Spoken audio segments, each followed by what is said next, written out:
प्यारे देशवासियों, नमस्कार। आज संतोष मलिक जी मतदाता जागृति संगठन की तरफ से एक बहुत बड़ी चिंता आपके साथ साझा करना चाह रही हैं हमारे समाज की। देखिए, समाज में कई बातें हैं। एक तो वैसे भी समाज में नकारात्मक जो माहौल चल रहा है देश में, इसकी वजह से समाज में भी काफ़ी नकारात्मकता आ गई है। एक दूसरे का जैसे पहले हमारा आपस में प्रेम होता था, आजकल उसमें बहुत कमी आ गई है। जो पहले एक दूसरे को मिलने के लिए भूख होती थी, जब तक मिलते नहीं थे चैन नहीं पड़ता था, एक दूसरे के लिए इतना एक लगाव महसूस होता था, आजकल वो ख़त्म होता जा रहा है। आज केवल अपने एक सीमित दायरे में इंसान रह गया है। अगर मेरी किसी से ज़रूरत है तो मैं उससे बात करूँगा, उनके पास जाऊँगा। ज़रूरत नहीं है तो आदमी समझता है वो फटीक है। अभी कई चीज़ें आपस में हम एक दूसरे के साथ अगर मिल के रहते थे तो बहुत सारी परेशानियां आपस में उनका हम समाधान कर लेते थे। आजकल क्योंकि माहौल इतना बदल गया है, कोई किसी से ज़्यादा बात नहीं करता है, किसी के साथ कोई अटैचमेंट नहीं रहती है। इन चीज़ों का हमारे समाज में बिल्कुल साफ साफ जो असर है वो दिखाई देता है। अभी एक देखिए, एक परिवार, आपको पता है अभी दिल्ली में एक बहुत बड़ा हादसा हुआ है, बहुत दुखद हादसा हुआ है। यानी पूर्वी दिल्ली के जाफराबाद में एक परिवार, मतलब ऐसी अनहोनी जो घटना वहाँ घटी है। जो परिवार का मुखिया जो था, इसने खुद को, यानी पहले अपनी पत्नी को और 2 बेटियों को ख़त्म किया है, बाद में खुद को ख़त्म कर लिया है। ये बहुत ही दुखद घटना थी। ये अच्छा खाता पीता परिवार था, कोई किसी किस्म की समस्या नहीं थी। पहले ये सऊदी अरबिया में रहते थे और 2018 तक ये वहीं थे। घड़ियों का काम था इनका, बहुत बढ़िया काम चल रहा था। पता चला है इनके पारिवारिक संबंधों से, संतोष मलिक जी ने कईयों से बातचीत करके इसका पता कराया है परिवार का बैकग्राउंड क्या है। तो ये 2018 तक वहाँ थे। उसके बाद किसी कारणों से, निजी कारणों से ये इंडिया आ गए और भारत वापस आने के बाद मुंबई में इन्होंने अपना जींस का काम शुरू कर लिया। वो काम भी इनका बहुत अच्छा चलने लगा, काफ़ी अच्छा चलने लगा। और लॉकडाउन तक कोई दिक्कत नहीं थी इनको, कोई समस्या नहीं थी। परिवार बड़ा हंसी खुशी अपना जीवन व्यतीत कर रहा था। लॉकडाउन में अचानक, जैसे व्यापार में ये सबको पता है, कुछ ना कुछ पैसा उधार वगैरह लिया रहता है आदमी, क्योंकि वो रूटीन होता है। उधार लिया गया है, उधर से आमदनी आ रही है, उनको दिया भी जा रहा है, ये बिजनेस में रूटीन होता है। लेकिन लॉकडाउन के बाद क्योंकि सब कुछ बंद हो गया था, लॉकडाउन के अंदर तो जो दर्द झेला है हम लोगों ने, ये केवल भारत में नहीं पूरी दुनिया में ये दर्द था। लेकिन भारत का हम कहें तो बहुत बहुत ज़्यादा दर्द झेला है। पहली जो लहर थी उसमें बहुत नुकसान हुआ है। दूसरी में तो मतलब सीन देख करके आज भी रोंगटे खड़े हो जाते हैं जो दूसरी लहर में हुआ था। कितनों ने हमने अपनों को खोया है। तो ये भी लॉकडाउन में इनका सारा काम चौपट हो गया, कर्जा चढ़ गया, काफ़ी कर्जा चढ़ गया। फिर ये मुंबई से दिल्ली शिफ्ट कर गए, जाफराबाद वाले घर में। यहाँ शिफ्ट करके काफ़ी काम की तलाश में इधर उधर की।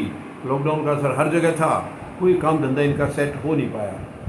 अब देखिए, कई बार समस्या ऐसी आ जाती है कि हम पहले से एक समस्या से घिरे हुए होते हैं और दूसरी समस्या को हम न्योता दे देते हैं, दूसरी समस्या को हम मतलब उसको आमंत्रित करके उसको बुला लेते हैं। तो ये उस वक्त जो आदमी समस्या में होता है वो उसका जायज़ा नहीं ले पाता है। लेकिन यहाँ पर मैं ज़रूर कहूँगा, समाज की जिम्मेवारियाँ यहाँ पर ज़रूर होती हैं, क्योंकि जो आदमी घिर चुका है उसको कुछ नज़र नहीं आ रहा है। उसको केवल ये है कि बस ये किसी तरह मेरा ये हो जाए। मगर यहाँ पर समाज की कुछ जिम्मेवारियाँ बनती हैं। कोई भी है, कहीं भी कोई आदमी रह रहा है, उनके पड़ोस में ज़रूर उनकी बातों का पता होता है, उनके हालातों का पता होता है, दुख सुख का पड़ोस में ज़रूर पता होता है कि इनके साथ परिवार में क्या कोई टेंशन चल रही है या सब हंसी खुशी काम हो रहा है, ये सब अंदाज़ा लगता है। तो मैं ये बात ज़रूर कहना चाहूँगा कि इस परिवार में भी अगर समाज में शायद थोड़ी जागरूकता हुई होती या हमारी अटैचमेंट रहती, हमारा भाईचारा अगर इस तरीके से होता, तो मैं समझता हूँ ये घटना शायद टल सकती थी। लेकिन दुखद है।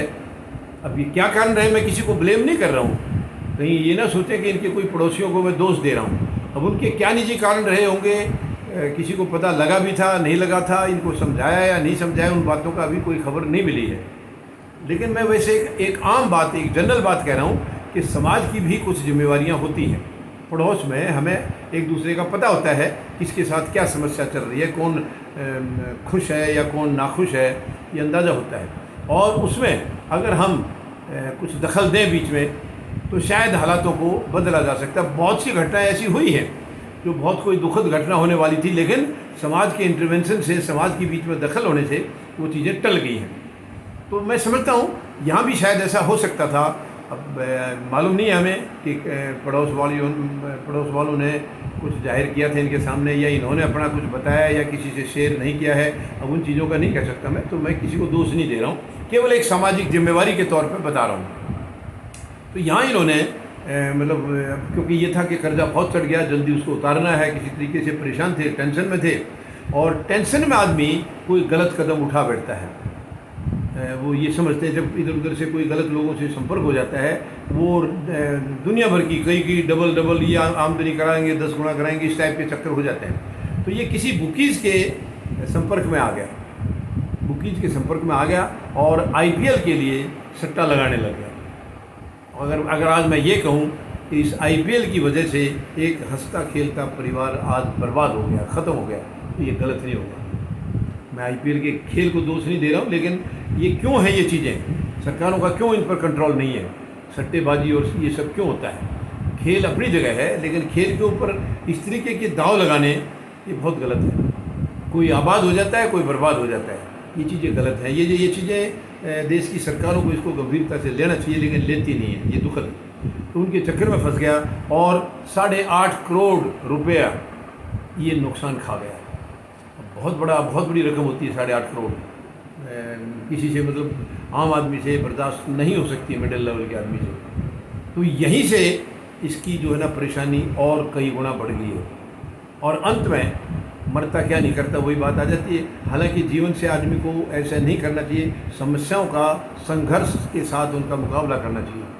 समस्याएं देखिए पैदा भी हमारी की हुई होती हैं, हम खुद समस्याओं को पैदा करते हैं, तो उनका समाधान भी हमें ढूंढना है, हमें खोजना है। परमात्मा का नाम लें, परमात्मा को याद करें, उनके चरणों में एक निवेदन करें, अपनी अर्जी लगाएं, ज़रूर सुनेगा वो। अगर हमारी इंटेंशन सही है तो भगवान भी सुनता है।